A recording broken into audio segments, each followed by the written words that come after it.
The controversy over land and copper in southern Arizona. We are watching a collision between those two values that are intrinsic to our very being. A push to reform the criminal justice system. And what the data shows is that putting more and more people in prison, especially for nonviolent crimes, does not make our communities safer. What trees tell scientists about winter rain and summer wildfires. We didn't expect the relationship between winter precipitation and then fire in the following season to disappear like that. Hello and welcome to Arizona 360. I'm Lorraine Rivera. Thank you for joining us. The reality of southern Arizona being home to a new open-pit copper mine is becoming more likely. This month, Hudbay Minerals announced it's received key permits to begin work on the proposed mine in the Santa Rita mountain range southeast of Tucson. It's been a long time coming for those who support the project and those who don't. The proposed open-pit mine has been at issue for more than a decade. Here's a brief look back. In 2005, Augusta Resource Corporation, a Canadian company, purchased the land in the Santa Rita mountain range. The company later merged with Hudbay Minerals. In 2007, the company released the mining plan of operation. A year later came the environmental impact statement. There are a number of state and federal agencies involved in the permitting process. The primary decision makers are the Army Corps of Engineers, the U.S. Forest Service, and the Arizona Department of Environmental Quality. This month, two of those agencies granted key permits, essentially giving Rosemont Copper the green light. However, lawsuits may cause additional delays. Here in southern Arizona, one longtime reporter has covered the mining project extensively. Our crew recently visited Tony Davis in the newsroom at the Arizona Daily Star. He began by explaining that the American Smelting and Refining Company, better known as ASARCO, owned the land up until the 90s and then sold it for millions. They said it was partly because of the economic state of the industry, but of course all the environmentalists said it was because we opposed it so much. And that's really hard to say because the current proposal has gotten even more opposition than the last one, and nobody's ever pulled out. What's there that Hudbay Minerals would like? Well, it's called a world-class copper deposit, and a lot of people have said that. A lot of analysts in the mining industry, and there's the analyst in Canada who followed both Hudbay Minerals, the current owner, and Augusta Resource, the previous owner. They said it was a world-class copper deposit. The mile-wide, half-mile-deep open-pit copper mine would occupy about 4,000 acres in the Santa Rita mountain range and function for an estimated 19 years. Beneath the surface, this site is estimated to house some 7 billion pounds of copper. Its yearly extraction is sought after on a global scale. 112,000 tons of copper concentrate. That's what's delivered to market. That's what's shipped to China, shipped to India, shipped to other parts of the U.S. It can't be smelted here in the U.S. Well, there isn't enough smelter capacity in the U.S. to handle another big mine. There are a number of issues causing delays, including jaguar and ocelot sightings, tribal lands, and water. The biggest concern, and that is still being debated and discussed to this day, is whether to dig out the open pit, they're going to have to dewater the aquifer down to 2,900 feet, I believe, deep. And the question is, what impact is that going to have on the streams downstream, Davidson Canyon and Cienega Creek, which the EPA calls aquatic resources of national importance. You know, you have one set of studies and scientists and computer models that says the impacts are going to be delayed for hundreds of years if they ever happen, you know, and that's the Forest Service's position. The EPA and the BLM scientists took a much different position, that whenever the impacts happen, they could be quite significant. And this controversy is the number one thing that's going to be played out in the courts. This mine has been in motion for a decade. An estimated $1.9 billion project, Hudbay Minerals is committed to this site. They had the resources. They've got several mines in Canada. They have had a couple in Latin America, Guatemala and Peru. So they have the resources. They have the financial staying power to go through all the ins and outs of permitting. In terms of government bureaucracy, it has been a war inside the bureaucracy. You've had scientists within the agencies arguing, you've had one agency arguing with another. Yeah, I'd say the bureaucracy, the struggle over this within the bureaucracy is somewhat legendary at this point. I have never seen anything like this. And I've been a reporter for almost 45 years. And this current controversy may be rooted in unresolved history. This particular project was not inevitable. Pima County had a chance to buy the property in 2005. The owner at the time was a man named Yoram Levy, and he was offering it for $11 million to the county. And he had just paid $4 million for it from ASARCO 7 months earlier. A few months after the county didn't buy it, Augusta Resources put down $20 million. And if the county had bought it, it would have been preserved and there would have been no mine, for better or worse, you know. You take opinion and emotion out of this controversy. Based on what you've reported on, everything happening as it should. You know, I hate to have to punt on this, but that's going to be decided by the judges, okay? I mean, it depends on who you talk to and whose side you're on. If you're on the side of the mining company, you're going to say, yes, everything is happening as it should, except that it took too long. You know, this should have been settled 3 years ago or 5 years ago. If you're on the side of the opposition, you're going to say that, you know, Trump has politicized everything, and, you know, under Obama or Clinton, this thing could have been killed by the Corps of Engineers, because the Corps of Engineers district office out of Los Angeles recommended against it in 2016. You know, on the other hand, you could say that the people now are taking a more careful look. They've reviewed all the findings and they've come up with different conclusions, and that does happen in government. So I hate to say, but it depends on who you talk to. You're the reporter who's covered this issue the most. You know it the best. So tell me what you think is most important for the viewers and for the readers to understand about this project. I guess there's two things. Tucson is a mining town, okay? It's been tied to copper mining for decades, if not longer. There used to be 4 copper mines surrounding out in the south of Tucson, and it's now down to 2. There were mergers, closures, etc. But when I lived here in the 80s, there were 4 copper mines, you know. But Tucson is also a town that loves the outdoors and values wildlife and values the desert. And so the most important thing here is we are watching a collision between those two values that are intrinsic to our very being.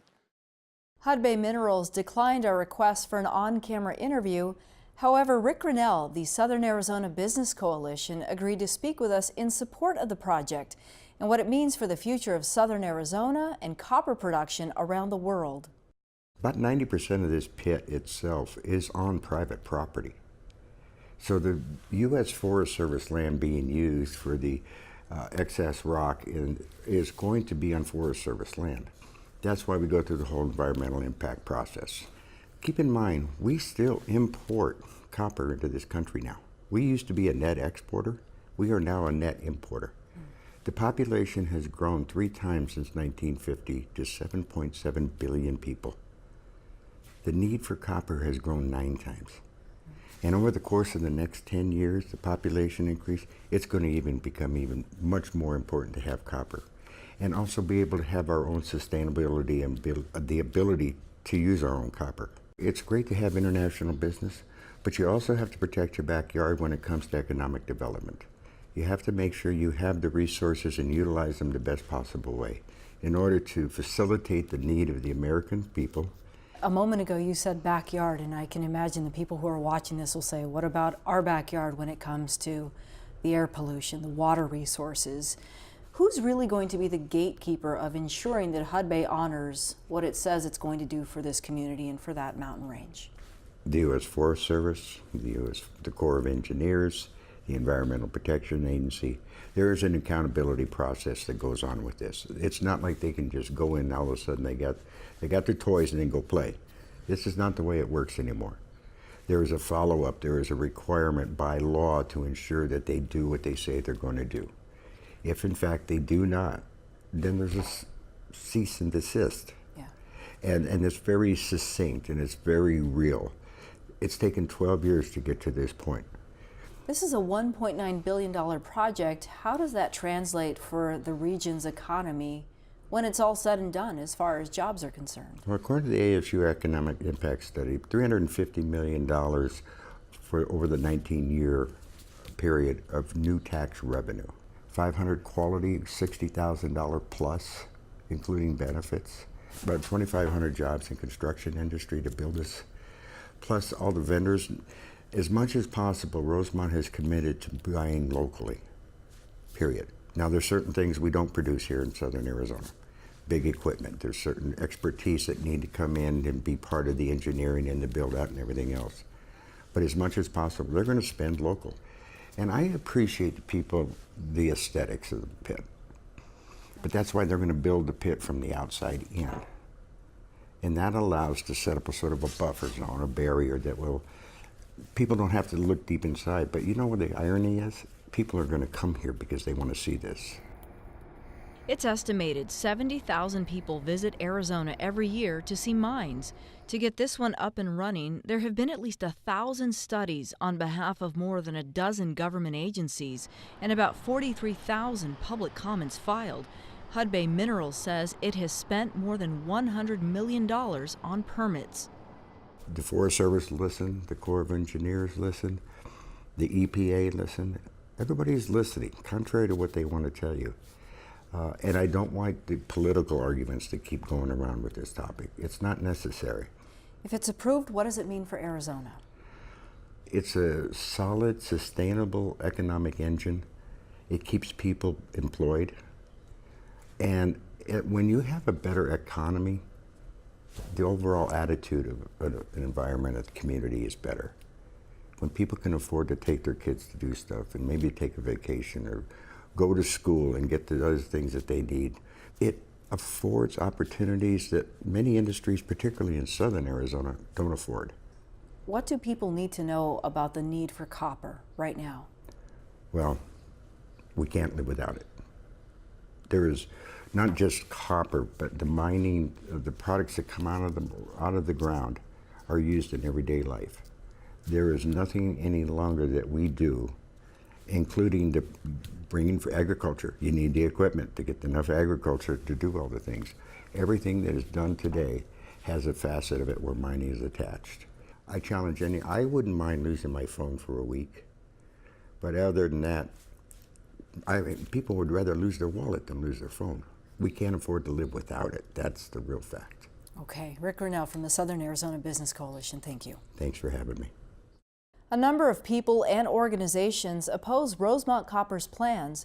This week, another lawsuit was filed in federal court to try and stop the mine from operating, bringing the total number of suits to 4. Save the Scenic Santa Ritas was one of the first groups to contest the mine. Among their concerns, water, air pollution, and wildlife. GAYLE Hartmann from Save the Scenic Santa Ritas begins the interview with some background on the litigation surrounding the project and explained the Army Corps of Engineers is targeted in their latest lawsuit. It's very odd because their own Los Angeles office recommended denial of that permit, and then their San Francisco office, after thinking about it for a couple of years, went ahead and granted it in an amazing flip-flop, which I don't think is going to hold up well for them in the future. But after that happened, then the Forest Service and Hudbay, the company, had to agree on a bonding agreement, which is totally inadequate, but they have agreed on it, and on the final mining plan of operation. That has happened.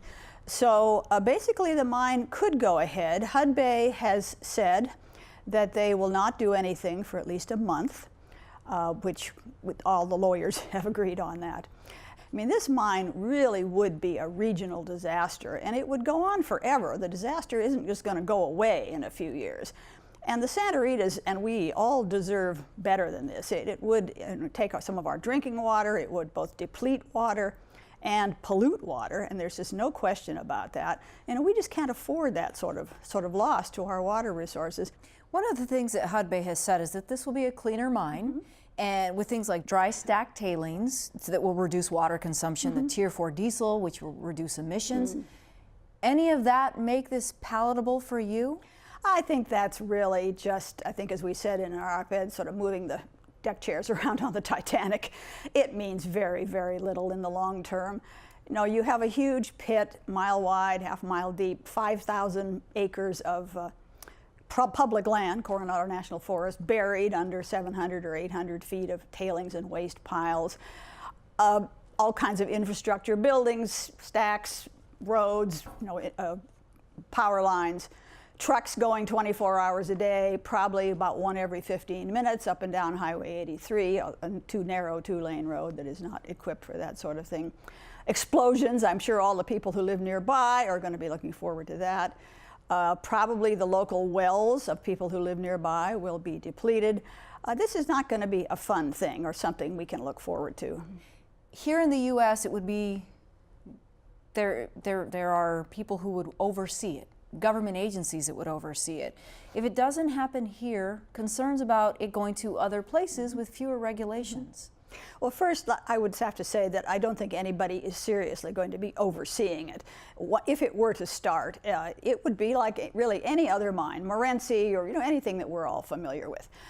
As to the other part of the question, there are several existing copper mines in southern Arizona. They're not working at capacity. So there's plenty of copper to be had. And secondly, I think we really need to look at this in the long term. We have to learn to reduce our impact on the world, on the earth. We have to use less copper. We have to, not throw away our cell phones so quickly. Whatever it is, the earth is not going to keep giving us resources, and we simply have to do better.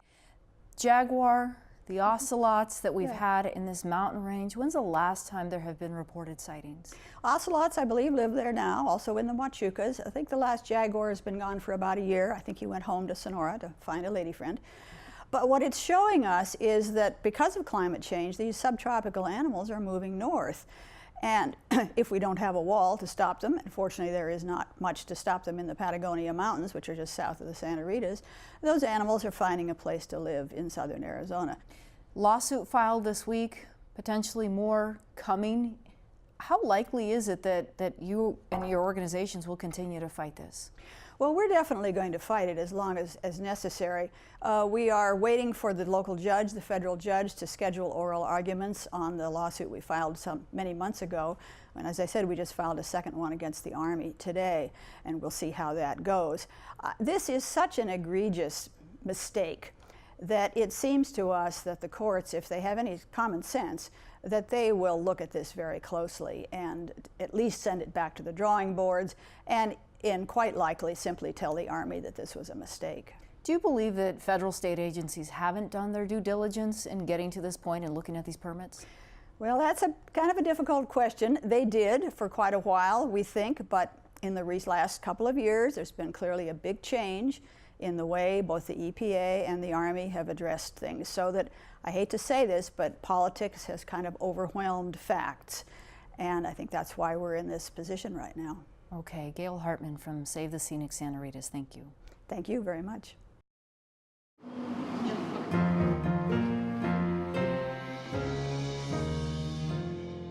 The Arizona legislative session is winding down at the state capitol in Phoenix. The last week of March is usually the last time for bills to be heard.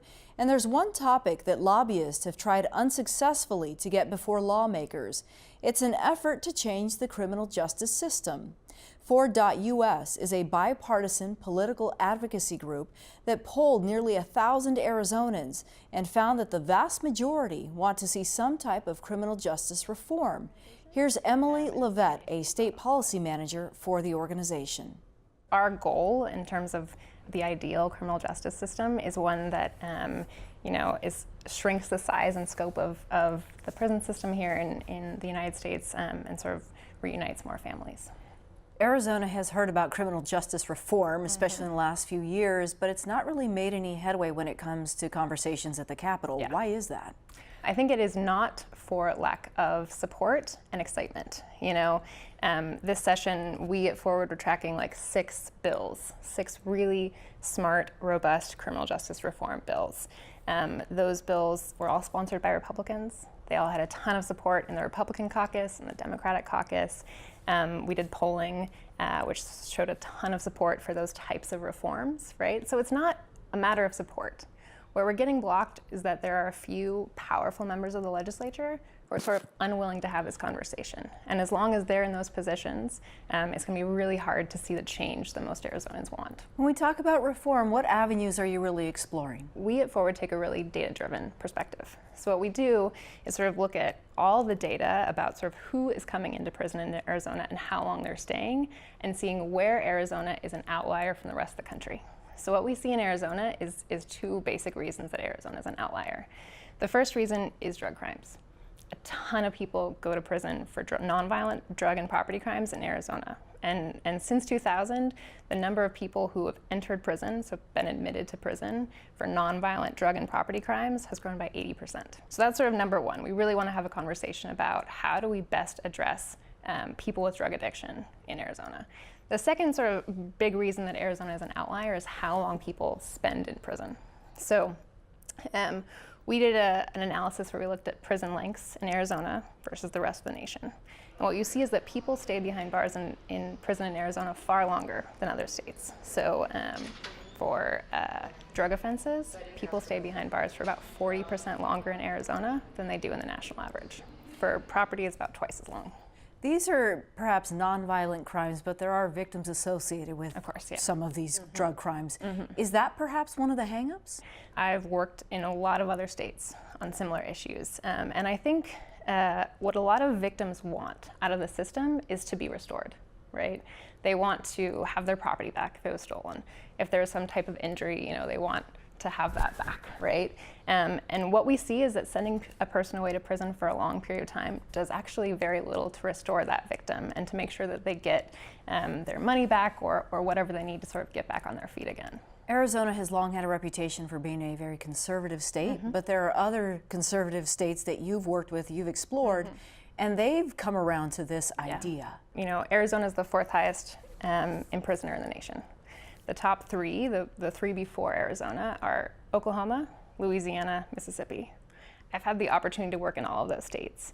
And what sort of began a conversation about reform in all of those states, and they all have passed pretty comprehensive criminal justice reform packages in the last 5 years, is a look at the data and a look at the research. And what the data shows is that putting more and more people in prison, especially for nonviolent crimes, does not make our community safer.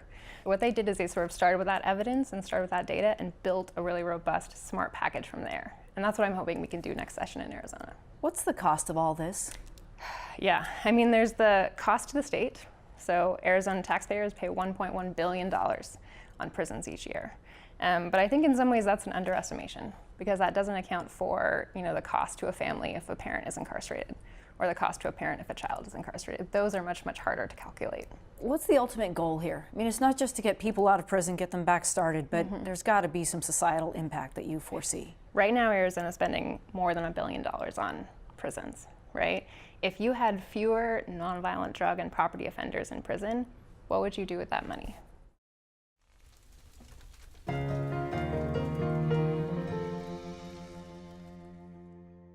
What can trees tell us about winter rains and summer wildfires? Well, plenty. That's according to Valerie Trouet, a tree ring scientist at the University of Arizona who studied the issue in California. In our studio, she explained the similarities to Arizona. So some of the reasons why there's a disconnect between winter precipitation and wildfire nowadays in California are that we're dealing with rising temperatures, hotter summers, hotter droughts, more severe droughts. And at the same time, we're dealing with a lot of fuels because of a century of forest fire management where we've been putting out fires, and so we've been creating a lot of fuels. And those same conditions are also going on in Arizona. That's not only in California. So Arizona is also dealing with hotter temperatures and with more fuels. Tell us what your research explained to you about your findings in California. Yeah, so we use tree rings, I'm a tree ring scientist, to look at the climate of the past and at wildfires of the past in California. And what we found is that prior to the 20th century, the two were linked. When there would be a wet summer in California, you'd be pretty well guaranteed that it wouldn't be a big fire year. And vice versa, the big fire years happened after very dry winters. Now what we see is that since the start of the 20th century, that connection between a dry winter and a big fire year has weakened to the extent that even since about the 1980s, there's no connection between the two anymore. So nowadays you can get a very wet winter and it could still be a big fire year. So for instance, the winter of 2016-2017 was a wet winter in California, but then we got the Tubbs fire and the Thomas fire, some very destructive fires regardless. Here in Arizona, we had a pretty wet spring. Many of us were excited about the snow and that consistent rainfall that we had for several days. Does that at all make any sort of impact on the summer we're about to experience? So there's some more differences with, between Arizona and California. One of them is we also have the summer monsoon. California doesn't have a summer monsoon. So the summer monsoon, when it comes, it can shorten the fire season because it brings moisture. So we're a little less dependent on winter moisture alone versus California. But also here in Arizona, we see that the link between winter moisture, like a wet winter we just got now, and forest fires in the following spring is not necessarily a very strong link. It could go either way. So our wet winter that we've had now is no guarantee that we're going to have a light fire season in the forests. But does the precipitation we just experienced then create more vegetation for the summer? Really good point, Lorraine. So there we're dealing with a little different situation in the forests versus the grasslands. So wet conditions like we just had, they create more fuel in grasslands, so more fine fuel. You get immediate response, you get more grasses, and that creates more fuel and a higher fire risk. In the forest, the link is less direct because it takes more water, it takes longer for the heavier fuel to react. What would you say was perhaps most telling to you about your research, or perhaps something that you didn't quite expect? I know many times when researchers are approaching an idea, that they have a feeling of they know where it's about to lead. Yeah, so we didn't expect the relationship between winter precipitation and then fire in the following season to disappear like that. We had an idea that it would get weaker, but not that it would just disappear. And that's a frightening idea, actually. That's all for now. Thanks for joining us. Be sure to visit us on social media and let us know what you think. We'll see you next week.